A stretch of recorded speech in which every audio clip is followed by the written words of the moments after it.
Ya, ya, materi yang pertama adalah konsep etika moral dalam praktek kebidanan.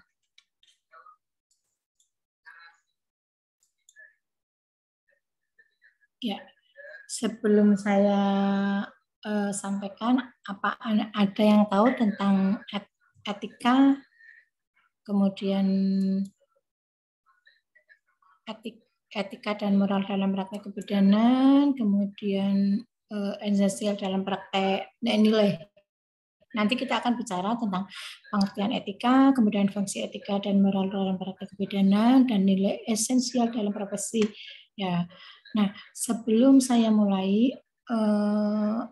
apa ada yang tahu untuk etika? Etika itu apa?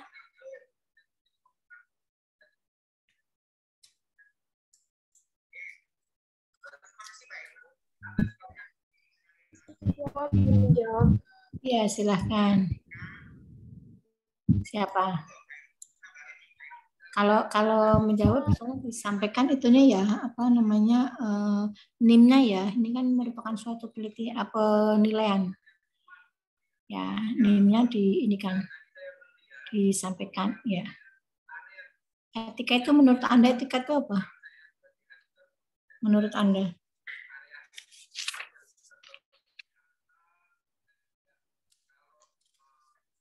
Ya, tadi yang menjawab siapa?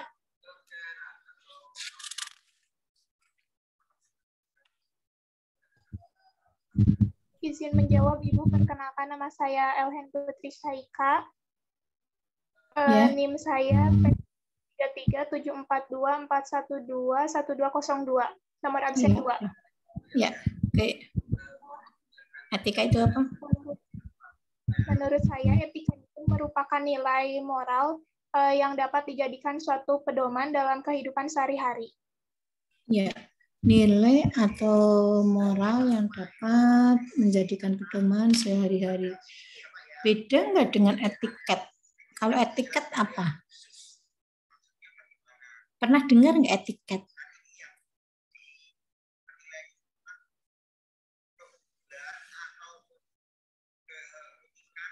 Pernah, Ibu. Ya. Izin menjawab, Ibu. Etiket itu merupakan... Mungkin ganti ya, Ellen ya. Ganti yang lain ya. Ya, ganti yang lain. Ya, ganti yang lain, coba. Ganti yang lain, siapa? Etiket itu apa? Siapa? Amriatul, ya. Nomor NIM saya P133742474121228, Ibu. Etiket itu tata cara pergaulan yang baik antar sesama manusia dan bersifat relatif. Ya, maksudnya bersifat relatif gimana? Yang antar hubungan kita dengan orang lain, orang di sekitar kita. Ya, gitu. tergantung dari yang menilainya ya. Kalau etiket itu berarti kan tata pergaulan. Oke, baik sekali jawaban dari Ellen dan Amriatul. Ya, yang lain saya harapkan bisa nanti bisa ikut menjawab ya, karena itu merupakan suatu penilaian ya untuk Anda semua. Jadi etik itu berkata dari kata ethos ya, atau diambil dari bahasa Yunani, itu yang berarti akhlak, adat, kebiasaan, otak, perasaan, sikap baik dan layak ya.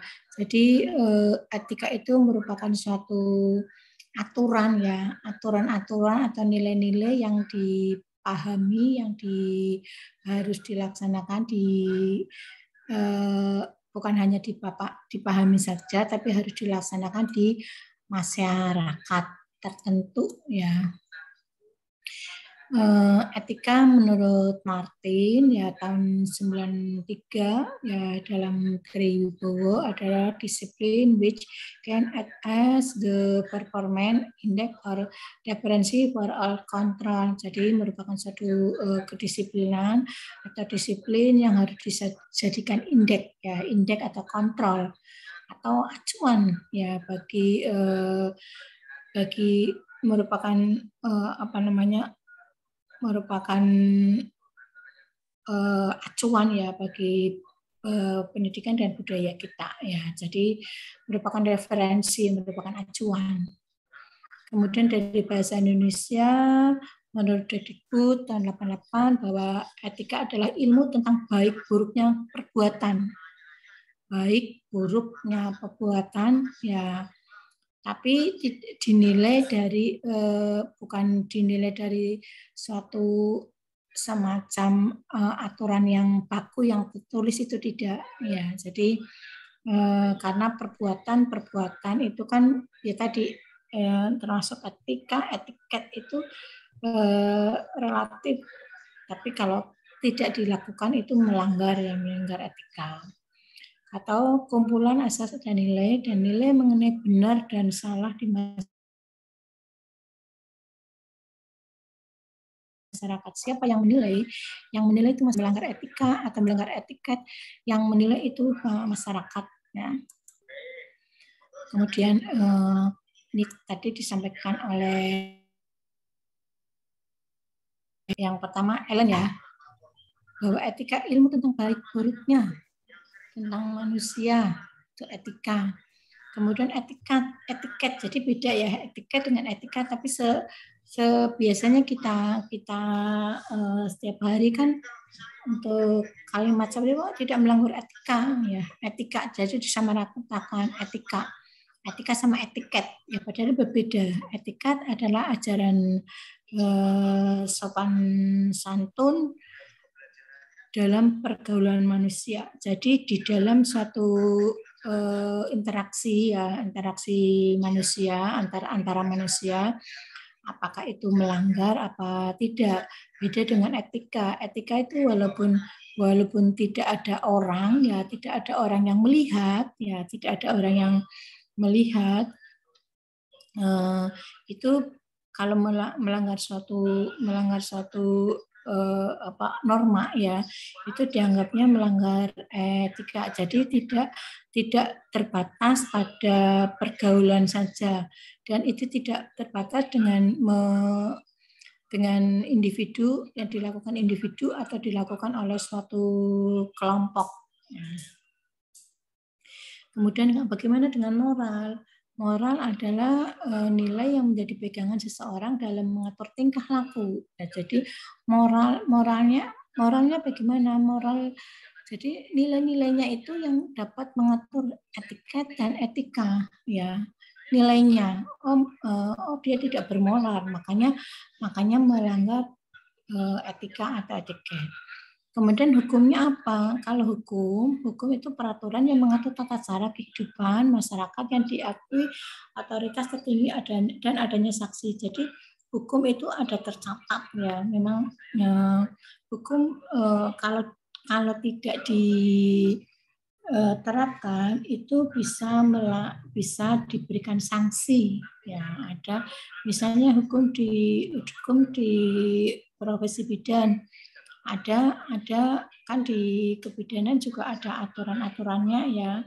Kalau melanggar itu diberikan sanksi. Ya.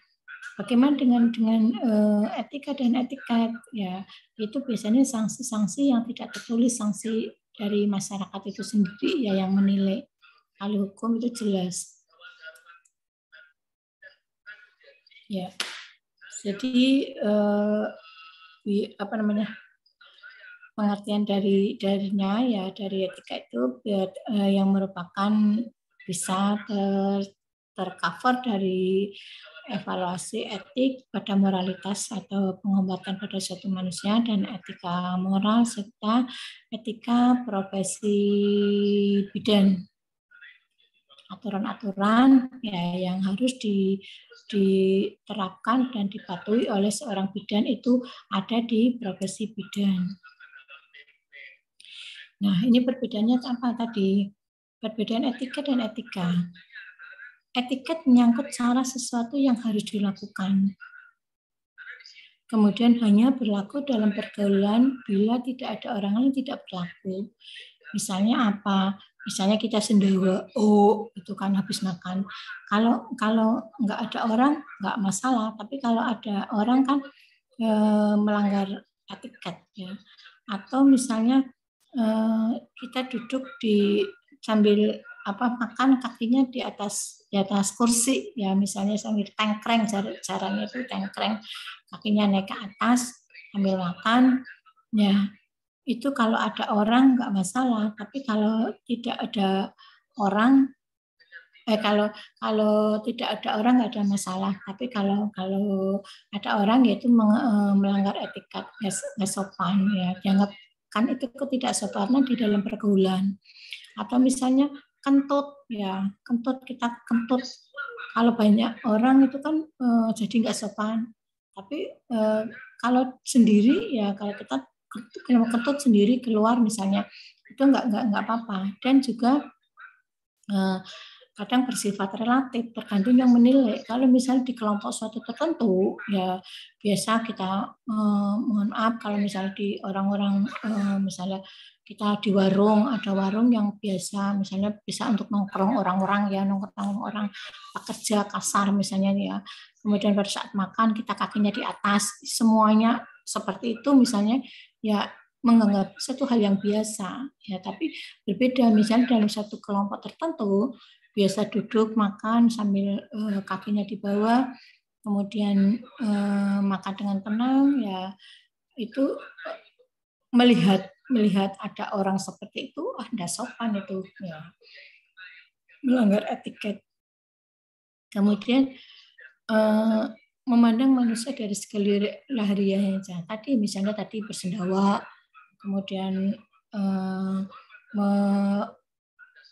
kentut misalnya, itu dilihatnya dari ininya aja, dari luarnya saja. Ya, kalau etika itu tidak terbatas pada cara yang dilakukannya suatu perbuatan. Misalnya dia di dalam hidup, misalnya hidup satu rumah dengan pasangan tanpa menikah. Ya, kalau orang lain tidak, misalnya dia belum menikah, berarti kan itu melanggar etika, ya, melanggar etika. Tapi orang lain tahu atau tidak, dia melanggar etika. Beda dengan etiket, ya paham mas saya. Kalau etiket kan kalau ada orang lain ya dianggap melanggar etiket. Tapi kalau etika, walaupun dia orang lain tidak tahu ataupun tahu, itu ya tetap melanggar etika.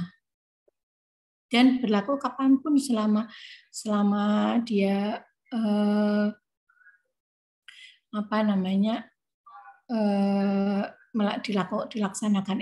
dilakukan itu. Karena misalnya juga melakukan aborsi ya, aborsi orang lain nggak tahu, dia melanggar etika, dan juga dia melanggar hukum ya, misalnya etika dan dia melanggar hukum. Kemudian bersifat absolut dan memandang manusia dari segi batiniahnya. Ya, apa sih itu nilai? Ada yang tahu nilai? Nilai? Ada yang tahu? Atau pengertian norma, religius, asput, kebijakan, ada yang tahu? Ya. Nilai itu apa? Ya, silakan untuk yang berpendapat. Saya mengajak Anda berinteraksi biar pembelajaran ini tidak membosankan, ya hanya mendengarkan saya ngomong saja. Ya, saya ingin mengajak Anda juga untuk ikut berinteraksi. Jadi faktor-faktor yang melandasi etika itu salah satunya nilai. Ya, nilai itu apa?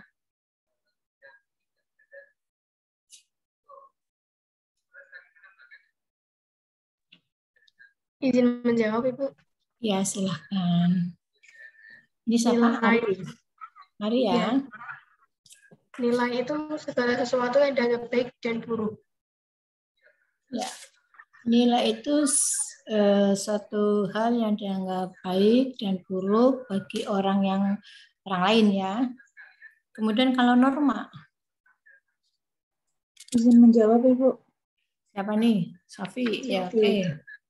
Ya. Norma adalah aturan atau kaidah untuk perilaku manusia yang berisi perintah, larangan, ataupun saksi, Bu.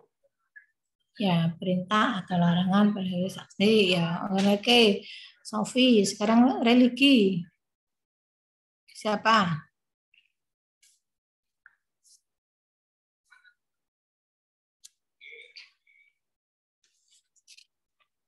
Ya, silakan.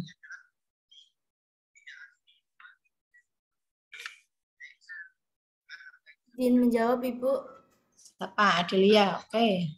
Religi bisa disebut dengan agama. Agama mempunyai hubungan erat dengan moral.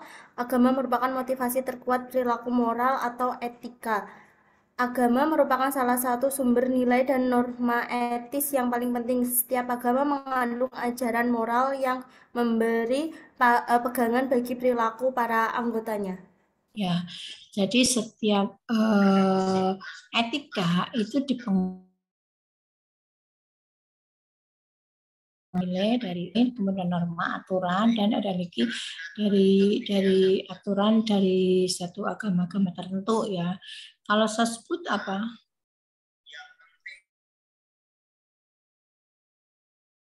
Izin menjawab, Ibu. Oke. Sosbud adalah segala hal yang diciptakan oleh manusia dengan pemikiran dan budi nuraninya untuk kehidupan masyarakat, Ibu. Ya. Kalau kebijakan. Izin menjawab, Ibu. Siapa? Ibu Aprilia, absen 54. Dewi ya. Kebijakan itu rangkaian konsep dan asas yang menjadi pedoman. Ya, sebagai aturan ya, aturan atau pedoman dalam melaksanakan atau yang melandasi dari etika. Oke, bagus sekali semua ininya ya, semua jawaban dari Anda. Dan ini menurut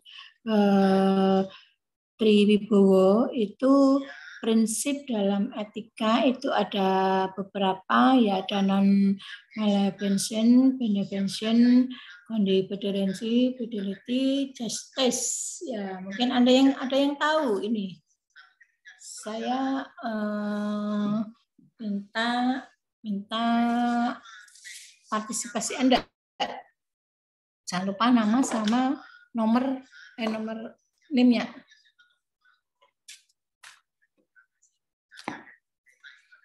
Non-malevolence apa? Izin menjawab, Ibu. Siapa nih? Oke. Novita Anggraini, Ibu. Novita Anggraini menjawab yang mana? Non-malevolence. Oke, apa itu? Yaitu suatu tindakan yang dilarang atau membahayakan yang bisa memperburuk keadaan seseorang, Ibu. Ya, satu tindakan yang membahayakan ya menurut seorang. Kalau benevolence itu apa? Yang lain? Izin menjawab, Ibu. Ya, ini siapa? Gina? Iya, Ibu. Ya, silakan. Menurut saya benevolence itu berarti kayak keberuntungan, kayak manfaat itu, Bu. Berarti kemanfaatannya, ya kemanfaatannya. Melakukan sesuatu yang bermanfaat seperti itu, Bu. Yang baik dan tentunya bermanfaat. Oke, ya benar sekali ya. Yang lain untuk delay apa?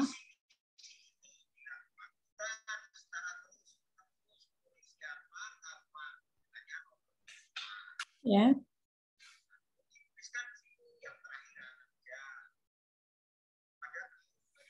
Silakan, siapa?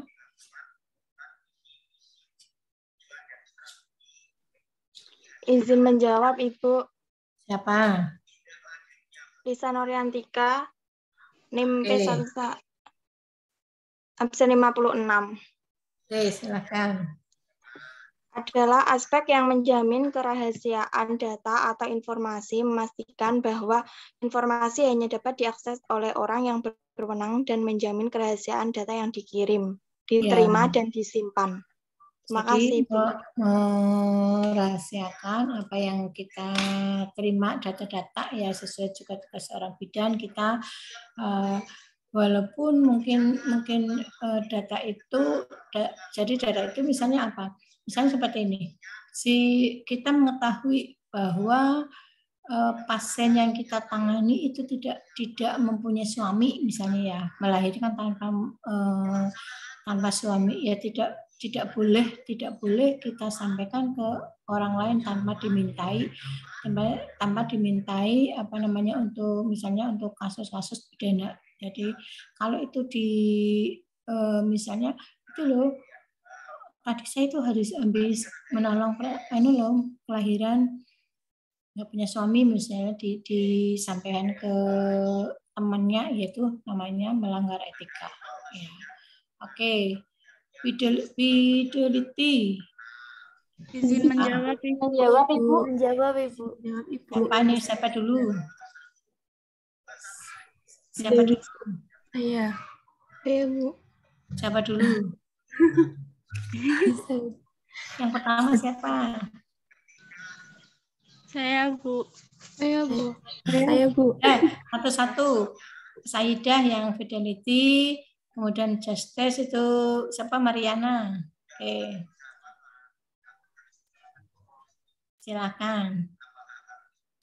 Saudara Saidah. Ya.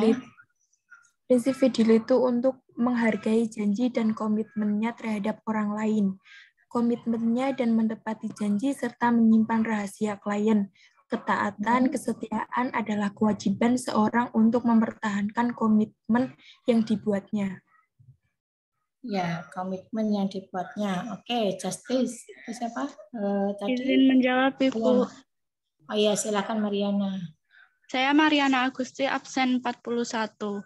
Justice adalah keadilan atau kondisi kebenaran ideal secara moral mengenai sesuatu hal, baik menyangkut benda atau orang. Terima kasih. Oke. Ya, baik, bagus sekali jawaban dari Anda semua. Jadi ini semua menurut Wibowo adalah prinsip dalam etika dan harus diterapkan di dalam etika. Ya, kemudian yang berikutnya itu adalah aliran-aliran dalam etika. Ya, ada naturalisme, ada hedonisme, ada utilitarisme. Ya, di sini naturalisme adalah suatu perbuatan yang sesuai dengan fitrah manusia. Ya, pada dasarnya manusia itu mempunyai suatu fitrah, ya, suatu dasar. Sebenarnya manusia itu baik ya dari lahirnya. Seperti ada seorang pakar yang menyampaikan bahwa manusia itu awalnya lahir bagikan kertas putih, ya. Kertas putih semuanya baik, ya, semuanya baik, bahwa dia akan ditulisi apa tergantung dari lingkungan sekitarnya dan tergantung dari orang tuanya, ya. Jadi pada dasarnya itu natural perbuatan ya sesuai fitrah. Harusnya manusia itu harusnya baik terus ya, tapi ya itu karena dipengaruhi oleh luar ya, dari luar dari sejak lahir, maka akan berpengaruh dari kehidupan sehari-harinya dan harusnya itu harus menyesuaikan, harus ini, tapi kan satu aturannya kan harus begitu, alurannya harus naturalisme. Kemudian hedonisme itu merupakan tolak ukur perbuatan didasarkan atas kenikmatan kepuasan, di mana sesuatu yang baik merupakan dapat memuaskan keinginan kita dan meningkatkan kuantitas kesenangan atau kenikmatan dalam diri kita. Ya, ada suatu literatur menyampaikan bahwa ada 3 aliran ya, satu di antaranya adalah utilitarianisme ya, namun dalam konteks pembelajaran ini tidak disampaikan karena itu berbeda ya, tapi ini satu aliran ya, satu aliran yang utilitarianisme itu merupakan bagian dari hedonisme. Perbuatan yang diukur dari manfaat yang ditimbulkan. manfaat perbuatan dari manusia itu apa, kemudian dilihat dari manfaatnya dilakukan oleh manusia tersebut, oleh perbuatan yang dilakukan oleh manusia tersebut. Kemudian yang berikutnya idealisme. Ya, kita sering ini kok dari saya ini ya idealisme. Kita kan sering oh ini perbuatannya harus ideal sesuai dengan aturan-aturan. Ya, sesuai dengan aturan-aturan yang telah ditetapkan, dan ini merupakan suatu kewajiban. Kemudian vitalisme, perbuatan manusia yang diukur dengan vitalitas dan pengendalian, ada suatu pengendalian yang mengukur dari perbuatan manusia tersebut. Kemudian teologis, perbuatan yang diukur sama tadi dari religius ya, religius diukur dari atas dasar ajaran Tuhan, ajaran dari agama tersebut, apakah itu diperbolehkan di dalam perbuatan atau tidak. Kemudian ini eudemonisme. Ya, jadi suatu menurut Wibowo tujuan dari manusia ya, tujuan dari akhir dari hidup manusia adalah suatu kebahagiaan. Kemudian di dalam etika ya, sistem etika itu ada berapa ya, misalnya etika deskriptif itu apa? Menjawab, Ibu. Ada yang tahu etika deskriptif? Izin menjawab. Aturan? Izin menjawab, Ibu. Ya. Ya, siapa Ismawarni? Ya. Ya, Ya, silakan.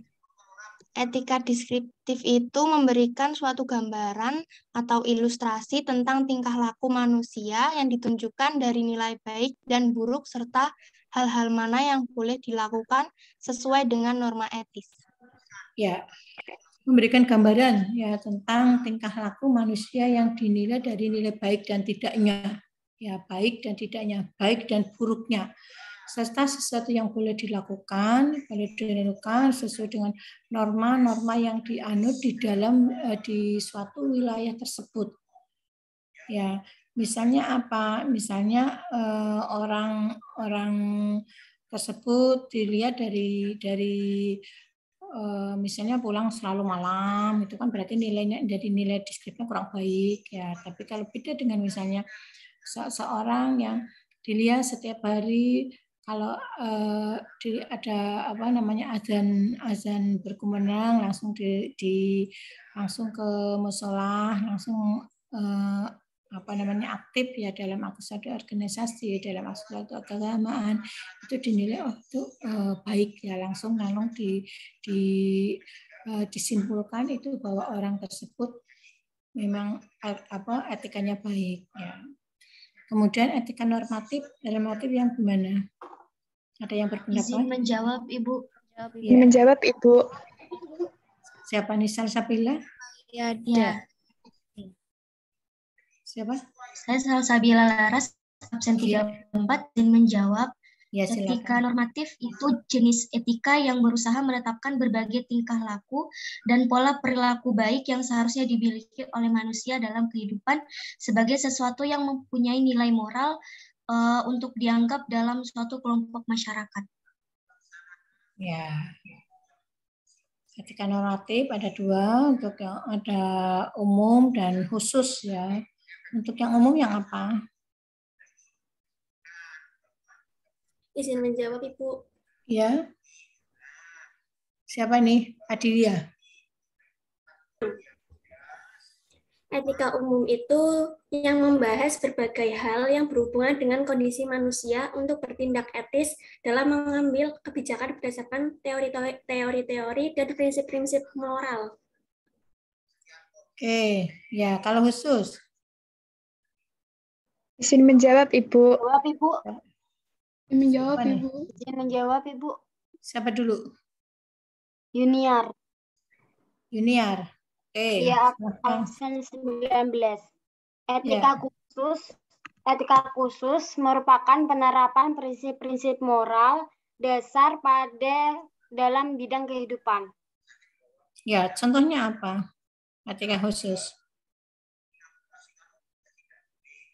Contohnya apa? Kalau etika khusus. Ya, tadi ini ya. Contohnya apabila seseorang bersikap dan bertindak dalam kehidupannya dan kegiatan profesi khusus dilandasi dengan etika moral, Ibu. Ya, etika khusus ya tadi termasuk dari profesi dari bidan itu ada etika-etika yang harus diterapkan, yang harus dilaksanakan oleh semua anggota bidan tersebut, gitu ya. Kemudian metaetika itu apa ya? Metaetika ya. Menjawab Ibu. Jawab Ibu. Siapa? Ibu Dewi menjawab Salma. Ibu. Dewi siapa? Dewi Salma tadi? Ya. Dewi Salma absen 7, Bu. Iya, silakan. Metaetika adalah suatu jalan menuju konsepsi atas benar atau tidaknya suatu tindakan atau peristiwa. Ya. Contohnya apa? Contohnya, seorang anak itu menendang bola sampai kaca jendelanya itu pecah. Secara metaetis, baik buruknya tindakan tersebut harus dilihat menurut sudut pandang yang netral. Pertama, dari sudut pandang si anak, bukanlah suatu kesalahan apabila ia menendang bola ketika sedang bermain. Karena memang dunianya anak-anak memang salah satunya adalah bermain, apalagi ia tidak sengaja melakukannya. Akan tetapi, kalau dilihat dari pihak pemilik jendelanya, tentu ia akan mendefinisikan hal ini sebagai kesalahan yang telah dibuat oleh si anak. Ya, yang intinya ya metaetika itu intinya orang yang melanggar etika itu tidak menyadari kesalahannya dan dianggap suatu biasa. Misalnya seorang bidan apa? Seorang bidan memberikan vaksinasi ya, misalnya vaksinasi itu pernah mungkin Anda mendengar ya, vaksinasi kosong mungkin ya, isinya kosong, tidak ada ya, dianggap mereka menganggap bahwa tindakan bidan itu suatu hal yang harus dipertanggungjawabkan. Itu kan orang dari luar, tapi dari segi perawat sendiri atau bidan sendiri merasa bahwa itu suatu kelalaian yang dianggap wajar karena melayani banyak pasien ya, sehingga dia mengalami kelalaian. Jadi meskipun itu suatu hal yang salah, itu kan merugikan orang lain. Tadi contoh Anda merugikan kaca pecah, ya kacanya pecah, ya sehingga si pemilik kaca itu merasa itu suatu hal yang harus dipertanggungjawabkan oleh si anak. Nah, si anak merasa bahwa itu suatu hal yang nggak masalah karena itu anak-anak sedang bermain, ya. Dunianya lagi dunia bermain, memecahkan suatu kaca itu nggak bermasalah. Sama tadi yang saya sampaikan, misalnya ada seorang yang kasus-kasus yang kemarin baru marak ya, menyuntik vaksin kosong. Bagi yang diberikan vaksin itu merupakan suatu hal yang harus suatu tindakan pidana. Tapi bagi si bidan atau perawat tersebut merasa bahwa itu karena saya mengerjakan mengimunisasi ribuan, jadi itu suatu kelalaian dari saya dan tidak merasa bersalah. Ya, sebenarnya itu semuanya itu sebenarnya itu yang melanggar etika, ya termasuk dari metaetika tersebut. Ya, metaetika yang dilihat dari sudut pandangnya sendiri-sendiri. Oke. Ya, ini kita lihat fungsi etika dalam praktek kebidanan. Yang pertama adalah otonomi dan privasi. Seorang bidan harus menjaga otonomi ya atau fungsinya sebagai seorang bidan ya, dan harus menjaga juga privasi antara bidan dengan klien. Ya, jadi misalnya dalam satu pelayanan ya harus privasinya benar-benar dilaksanakan. Kemudian tindakannya harus benar, menjaga agar bisa mencegah tindakan yang berbahaya atau merugikan, termasuk juga terjadi malpraktek. Kemudian yang ketiga pola pikir kritis adalah mengarahkan pola pikir seseorang dalam bertindak untuk menganalisis suatu masalah. Jadi ada permasalahan apa, ada pasien harus melakukan suatu tindakan apa, kemudian dibuat analisa. Kalau pasien ini saya tindak di rumah itu akan bagaimana, kalau saya rujuk itu nanti bagaimana. Jadi dianalisis.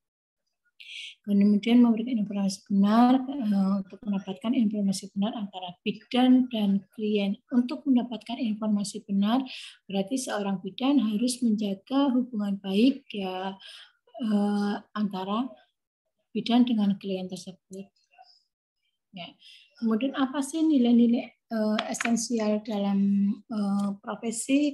Yang pertama adalah estetik atau keindahan. Ya, di sini merupakan suatu objek atau kualitas objek,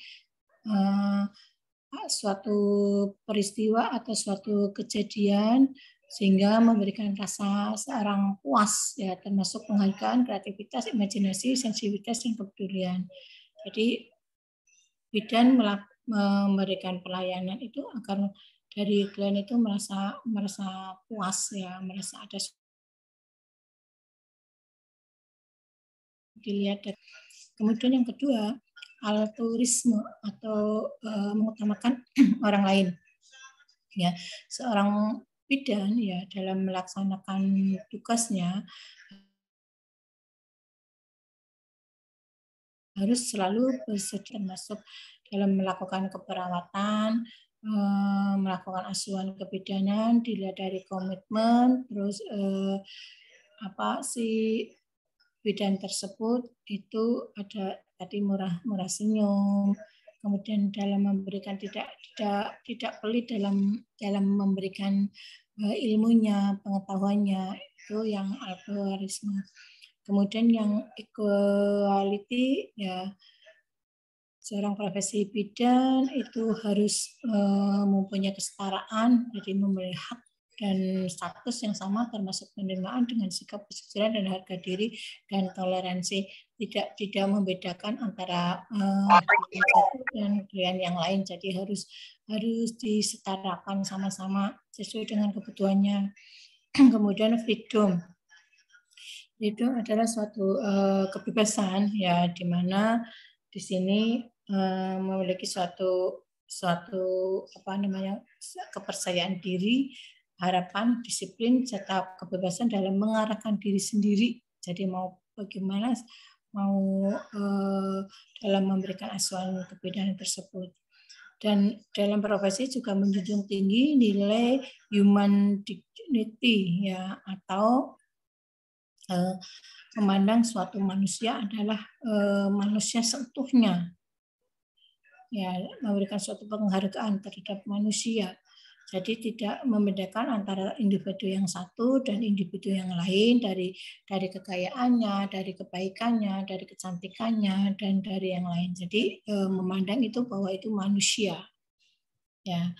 Kemudian memberikan suatu justice atau memberikan suatu keadilan di mana seorang profesi harus menjunjung tinggi, ya, menjunjung tinggi moral dan prinsip, ya, prinsip legal, termasuk dalam memandang suatu permasalahan, ya, pada antara baik di dalam pergaulan antara sejawat atau antara bidan dengan klien harus bersifat adil. Kemudian yang berikutnya touch atau kebenaran, ya.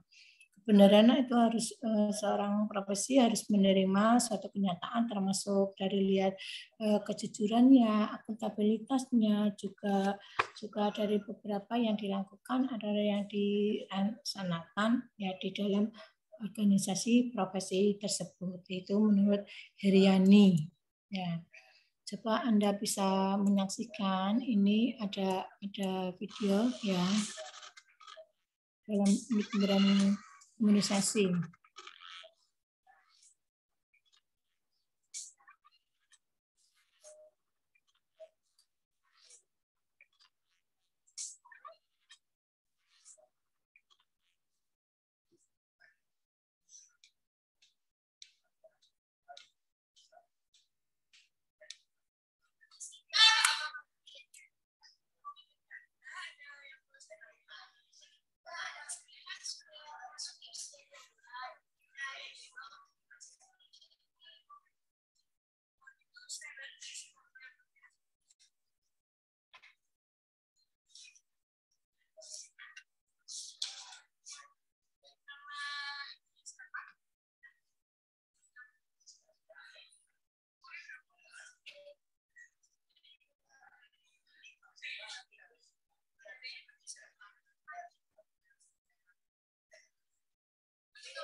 Ya, baik, itu suatu contoh ya, contoh dari kasus untuk pemberian contoh kasus dari bidan yang kurang baik ya, yang kurang baik, dia melanggar etika dan juga melanggar hukum yang dapat menyebabkan kematian dari seorang pasien yang ditangani, yang justru tadinya vaksinasi itu diberikan untuk meningkatkan kesehatan, justru sampai menjadikan bayi tersebut meninggal. Ya, itu contoh kasus. Jadi Anda nanti bisa di dalam video-video itu bisa mencari video yang sudah ada yang sudah ada, bisa searching di YouTube ya, memungkinkan bisa dibuat sendiri ya, membuat video sendiri yang walaupun Anda berbeda tempat itu kan bisa dipotong, nanti bisa dimasukkan ya, digabungkan di kompilasi dari satu orang ke orang lain, dibuat satu video kemudian dikompilasi. Monggo Anda terserah ya. Tadi untuk yang dari tugas-tugas baik yang kelompok maupun yang individu silakan untuk dilaksanakan, dan mungkin ini saya keluar dulu, nanti Anda bisa buat kelompok ya, pembagian kelompok dan nanti pembagian tugas-tugasnya gitu ya. Sebelum saya akhiri, ada yang mau disampaikan, ada yang ditanyakan? Ini saya set di HLT ya untuk tugasnya RPS, kemudian untuk kontrak, dan Anda nanti bisa untuk daftar hadir juga di HLT, tugasnya juga nanti coba saya lihat di HLT sudah bisa atau belum. Kalau sudah nanti Anda upload di situ. Gitu ya. Baik, Bu. Iya. Ada yang mau disampaikan? Afida ya yang itunya ya, yang PCMK-nya ya. Salma, Dewi Salma ya. Iya, saya itu. Iya, ya nanti tolong diatur bersama Komting dan yang lain. Ini dari 52 berarti 51, yang 2 orang siapa? Yang keluar. Ini kok tinggal 52 dengan saya. Ada 53, Ibu. Ya mestinya 54 dengan saya kan. Ini hanya ini 51 malah. Berarti hanya 50 yang nggak masuk. Sepertinya kesulitan sinyal, Ibu. Oh. Ya baik, untuk hari ini saya akhiri sampai di sini. Ya kalau tidak ada pertanyaan, saya cukupkan sampai di sini. Nanti saya share ya, nanti Anda lihat dan semuanya bisa dipelajari bersama-sama untuk kontrak dan untuk RPS-nya. Terima kasih. Saya akhiri. Assalamualaikum warahmatullahi wabarakatuh. Waalaikumsalam warahmatullahi wabarakatuh. Terima kasih, Ibu. Sama-sama. Sampai jumpa minggu depan.